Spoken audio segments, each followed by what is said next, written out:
આજે રાજકોટ બાર એસોસિએશનની ચૂંટણી યોજાઈ રહી છે, જેમાં બારના બે પેનલ વચ્ચે કાંટે કે ટક્કર જોવા મળશે. સમરસ પેનલ અને એક્ટિવ પેનલ વચ્ચે ચૂંટણી યોજાઈ છે, જેમાં બંને પેનલ જીતના દાવા કરી રહ્યો છે. ત્યારે આજે સવારે 9 થી 3 સુધી મતદાન થશે અને સાંજ સુધીમાં પરિણામ જાહેર કરવામાં આવશે. સિનિયર એડવોકેટ કમલેશ શાહ સમરસ પેનલના પ્રમુખ પદના ઉમેદવાર છે, જ્યારે senior advocate Bakul Rajali active પેનલના પ્રમુખ પદના ઉમેદવાર છે. પ્રમુખ, ઉપપ્રમુખ, મંત્રી સહિતના હોદ્દેદારોની ચૂંટણી બાદ નિમણૂક કરવામાં આવશે. પ્રત્યેનો વિશ્વાસ છે રાજકોટ બારના વકીલોનો. શ્રેષ્ઠ રીતે અમારે કામગીરી કરવી છે. અમારી જો આખી પેનલ ચૂંટાઈને આવશે તો ચોક્કસપણે અમે વિશ્વાસ આપીએ છીએ કે રાજકોટ બારના જે કંઈ પણ પ્રશ્નો વકીલોના હશે કે અન્ય કોઈ પણ હશે એનો શ્રેષ્ઠ રીતે ઉકેલ લાવવાનો પ્રયત્ન કરશું.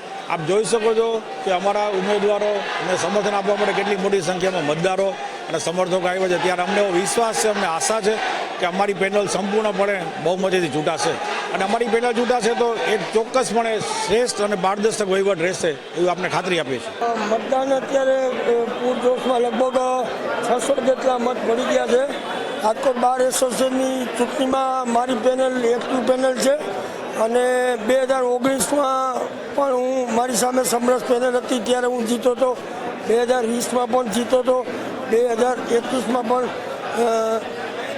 સમરસ પેનલમાં હું જીતો હતો. ટૂંકમાં પ્રમુખમાં 2 વાર હું જીતો હતો અને ઉપપ્રમુખમાં 1 વાર. એટલે સમરસ પેનલની સામે હું 3 વાર જીતો હતો.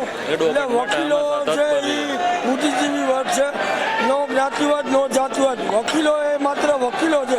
વકીલોની પ્રશ્નને વાચા આપે એવા પ્રમુખની જરૂર છે. મતદાન સવારે 9 થી 3 વાગ્યા સુધીનું મતદાન છે.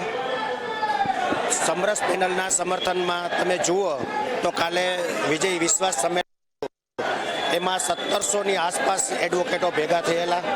એટલે ત્યારથી જ એક સમરસ પેનલને સપોર્ટ કરવા માટે વિશાળ સંખ્યામાં એડવોકેટ ત્યાંથી સમરસ પેનલનો વિજય નિશ્ચિત છે.